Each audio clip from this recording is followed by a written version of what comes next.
Welcome to the Explainer.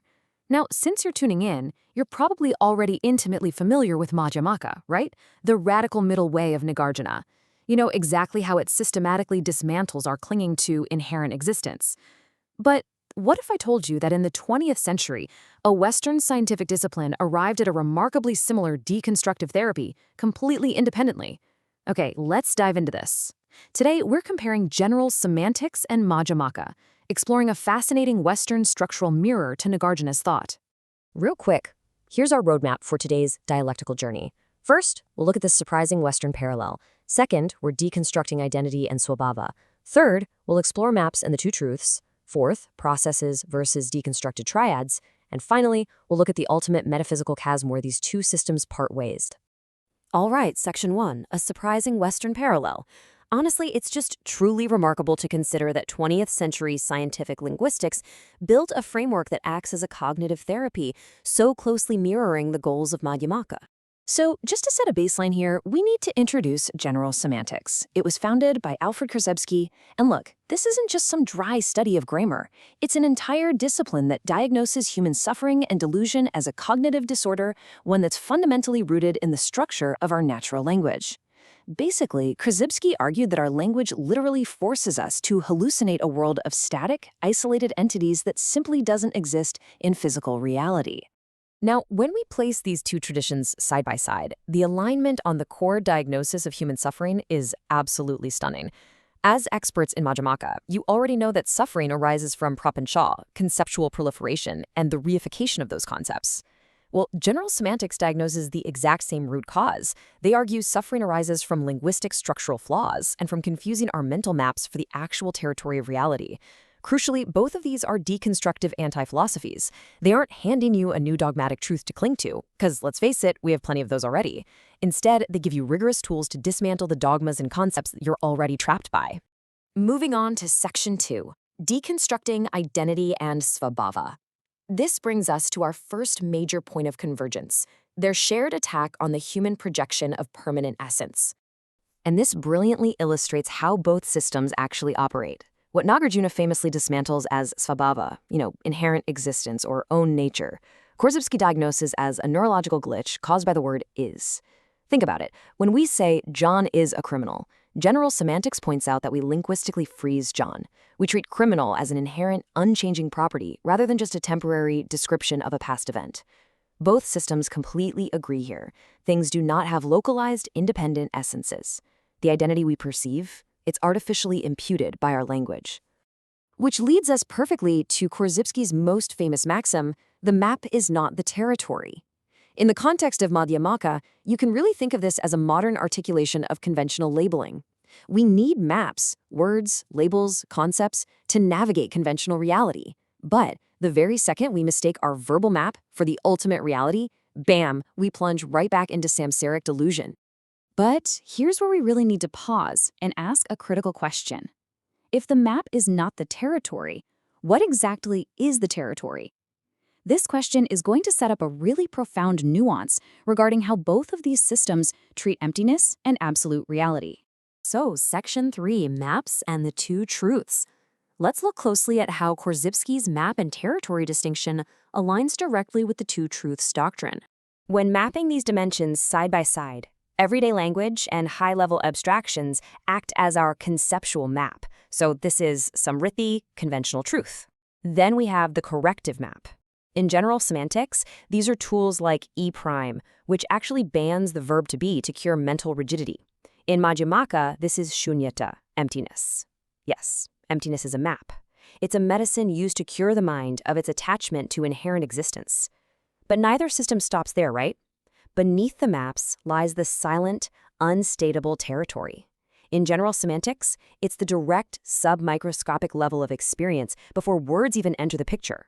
In Madhyamaka, this is tathata, suchness, reality exactly as it is, entirely stripped of all conceptual overlays. So the absolutely crucial takeaway here is that emptiness is also empty.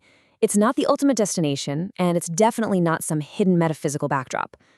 Both Nagarjuna and Korzybski were pointing at a silent, unstatable reality, and they were continually warning their students that the finger pointing at the moon is not the moon. Once the concept of emptiness performs its therapeutic function, it too has to be discarded. Moving to Section 4, Processes versus Deconstructed Triads. Having established these striking parallels, we really need to pivot our dialectical arc now, because we're approaching the territory where these two systems begin to heavily diverge in their treatment of relations and causality. Let's first look at how general semantics treats the arising of cognitive distortion. They outline this four-step semantic evaluation process. First, an objective happening occurs. Second, it impacts the nervous system. Third, the mind conceptually evaluates it, assigning labels and blame based on our linguistic habits. And finally, we react based on that evaluation, not the original event. Now, for the Madhyamaka scholar, this reads as an incredibly fascinating Western neurolinguistic parallel to the dependent origination of samsaric suffering and karma. However, the solution each system proposes reveals a deep, deep fracture. You see, general semantics is kind of obsessed with processes. Korzybski wanted to cure our mental rigidity by replacing static nouns with fluid verbs. He believed the ultimate physical reality is this dance of energetic processes and actions. But as you well know, Madhyamaka does not stop there. Nāgārjuna rigorously dismantles the relational triads, like the actor, the acting, and the result. Because an actor depends entirely on the acting and the acting on the result, none of them possess independent reality. Madhyamaka proves that verbs, actions, and processes are just as conceptually fabricated as nouns. And that brings us to Section 5, the ultimate metaphysical chasm. We've reached the exact point where these two systems part ways entirely. So, general semantics at its core is a materialist scientific philosophy. Korzybski absolutely believed in a real, objective, submicroscopic physical foundation of atoms and energy underneath all our maps. His whole goal was to make our mental maps structurally match that real physical foundation. Madhyamaka, conversely, asserts radical groundlessness. It is fluidity all the way down. There is no ultimate physical, mental, or mystical bedrock. I mean, even if you point to quantum fields as the real territory, Madhyamaka deconstructs those too, showing they're completely dependent on parts and mental imputation. We can quickly summarize these deep divergences across four pillars. Epistemologically, general semantics relies on scientific realism to refine the map, while Madhyamaka utilizes radical anti-realism, where science itself is just another conventional fabrication. Regarding the observer, Korzybski grounds perception in the physical human brain, whereas Madhyamaka asserts mind and matter are mutually dependent and equally empty. Then there's time. General semantics views time as real, driving human evolution and progress. Madhyamaka views linear time as a conventional illusion, and ultimately their goals differ. General semantics is a sociocultural adjustment tool aiming for psychological sanity within the physical universe. Madhyamaka, it's a transcendental solvent designed to extinguish all conceptual views to achieve absolute liberation, nirvana.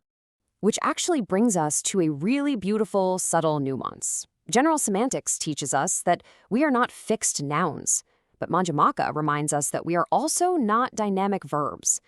Calling ourselves a verb or a process in constant conversation with the environment, that's still grasping at a map. We have to stop trying to define ourselves altogether. When you realize that there is no core identity to protect, improve, or lose, it completely deflates the anxiety of defending an ego. So, how does this idea of fluidity all the way down actually change day-to-day life? Well, when you abandon the psychological need for a solid foundational bedrock, life transforms from a defensive struggle into this deeply liberated adaptive playfulness. You move from crisis management to ultimate cognitive flexibility, holding all views lightly because you know no map has an absolute monopoly on reality. You escape the identity trap. This leads to Leela, approaching life with playfulness rather than paralyzing seriousness. Because true security no longer means standing on something that cannot move. True security is learning to balance on the moving flow. We've explored the profound overlaps in their neurolinguistic diagnoses and the ultimate chasm in their metaphysics. General semantics wants to build a better map of a real physical world. Madhyamaka pulls the rug out from under the map, the cartographer, and the world itself. I'll leave you with this final thought. If there is no ultimate map and absolutely no solid ground anywhere to be found, how will you experience the unstatable, fluid territory today?